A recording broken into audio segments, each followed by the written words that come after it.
ప్రేమ దేవుని బిడ్డల నా హృదయపూర్వక వందనాలు చెల్లిస్తున్నా. క్రీస్తు అనే బయలుపాటు అంటే క్రీస్తు అనే బయలుపాటు ఏంటంటే దేవుడు ఒక దర్శనం రూపకంగా దేవుడు బయలుపరుస్తుంటాడు అనమాట.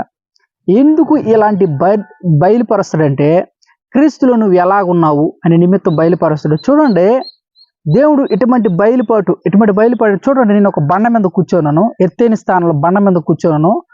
ఒకవేళ ఇటువంటి ఎత్తైన స్థానం మీద బండ మీద కూర్చో ఉంటే క్రీస్తులో నువ్వు స్థిరమైన పునాది వేస్తున్నావు అని అది దేవుడి యొక్క ఏర్పాటు అనమాట.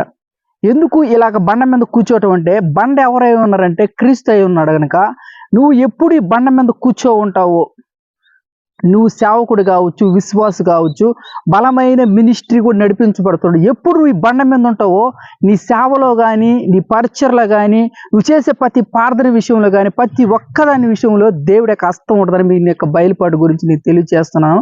ఎందుకు ఈ రీతిగా నేను చెప్తున్నానంటే, బండ క్రీస్తు అయింది కనుక ఈ బండ మీద నువ్వు ఉన్న చేపులు, బండ దేనికి సాదృశ్యంగా ఉందంటే ఎత్తైన స్థానానికి సాదృశ్యంగా ఉంది. చూడండి, ఎత్తైన స్థానంలో నువ్వు కూర్చో ఉంటే, ఎత్తైన స్థానంలో కూర్చొని బండ మీద కూర్చో ఉంటే, కానీ దేవుడు యొక్క బయలుపాటు ఏంటంటే నువ్వు బలమైన ప్రార్థనా పరుడుగా అయితే నీ పక్కన చుట్టూ దురాత్మ శక్తులు అంటే ఏంది, దేవుడు ఎలాగ బయలుపరుస్తాడంటే ఒక గొర్రెలుగా కానీ లేదంటే ఒక కోతిలాగా, అంటే నీ చుట్టూ తిరుగుతుంటే కానీ బండ మీద కూర్చున్న వ్యక్తిని ఏది కూడా ముట్టదని నేను తెలియజేస్తున్నా. బండ మీద కూర్చున్న వ్యక్తిని ముందు ముట్టాలంటే బండగా ఏర్పరచబడిన దేవుని ముందు ముట్టి మనల్ని ముట్టాలి. ప్రేమ దేవుని బిడ్డలారా, ఎందుకంటే దేవుడు మనల్ని ఆయన శరీరంగా మనల్ని అంగీకరించున్నాడు కనుక, ఆయన కన్నుగా ఆయన మనల్ని అంగీకరించున్నాడు కనుక, అందుకని ఆయన ఏమంటాడు, నిన్ను ముడితే నా కంటి గుడిని ముట్టినట్టు అని దేవుడు అంటున్నాడు కనుక, అందు నిమిత్తం ఈ మాటలు నేను చెప్తున్నాను.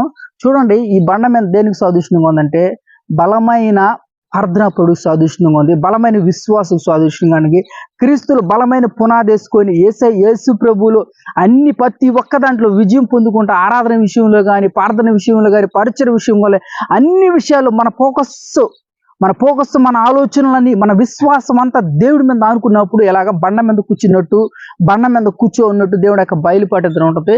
కానీ ఎందుకు ఈ మాటలు చెప్తున్నానంటే, బండ అనేది క్రీస్తు అనేది అని లేఖనములు సెలవిస్తున్నాయి కనుక అందు నిమిత్తం చెల్లిస్తున్నా. చూడండి, ఎంత ఎత్తైన బండ, ఈ బండ అనేది దేనికి సాదృష్టంగా ఉంది. కొండ చూడండి, అన్ని ప్రాంతాలని మనల్ని తక్కువ చేసి చూపుతాయన్నమాట. తక్కువ చేసి అంటే ఎత్తైన స్థానం అనమాట. ఎత్తైన స్థానం అంటే ఏంటంటే బలం కలిగిన స్థానం. ఈ స్థానంలో ఎవరిని చూడాలన్నా, మనల్ని ఒక ఇతర వ్యక్తులు చూడాలన్నా, ఇది ఎత్తైన బండ గనక, ఎత్తైన కొండ గనక, ఈ కొండ మీద నుంచి మనం చూడాలంటే తల ఎత్తుకొని చూడాలని నేను చెప్తున్నాను. తల ఎత్తుకొని చూడాలన్నమాట. తల ఎత్తుకొని ఎందుకు చూస్తారంటే, ఇది ఎత్తైన స్థానం కనుక ఈ క్రీస్తులో నువ్వు బలపరచబడి ఉంటే నిన్ను ఆ రీతిగా నిన్ను తల ఎత్తుకొని చూడాలి అందరూ. ఎందుకంటే నువ్వు తల వాడికి ఆయన ఉన్నాడు కనుక, ఆయన తల ఎత్తుకునేవాడికి నేను చేస్తాడు కనుక, అందు నిమిత్తం ఈ బయలుపాటు మీకు తెలియజేస్తున్నాను.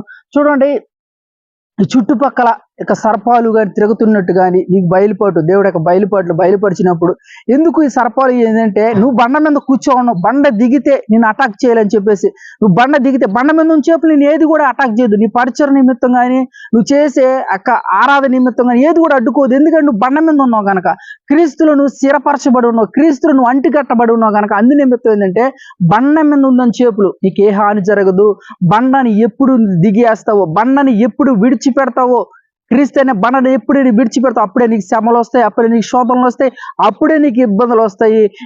నువ్వు యేసు ప్రభువుని నమ్ముకున్న దినాలు, ఎన్ని దినాలు ఆయనకి నమ్మకంగా విశ్వాసంగా ఉన్న దినాలు, ఆయన ఆరాధన విషయంలో, ప్రార్థన విషయంలో, మందిరానికి పోవాల్సిన విషయం కానీ, దైవజనుడికి లోపడాలి, దేవుడికి వాక్యానికి లోపడే విషయం కానీ, ప్రతి విషయం అందు కానీ నువ్వు నమ్మకస్తుడిగా ఉంటే క్రీస్తు అనే బండ మీద నువ్వు ఏర్పరచబడి ఉన్నావు అని దేవుడి యొక్క బయలుపాటు నీకు బయలుపరచాలని చెప్తున్నా. ఎందుకంటే నా యొక్క జీవితంలో కూడా దేవుడు నాకు బయలుపరిచి ఉన్న బలమైన బండ మీద కూర్చున్నట్టు బలమైన శక్తులు, బలమైన అంటే గొర్రెలు కానీ, బలమైన కోతులు నా చుట్టూ తిరుగుతున్నాయి కానీ బండ మీద కూర్చున్న రోజు నన్ను ఏది కూడా అటాక్ చేయలేకపోయింది.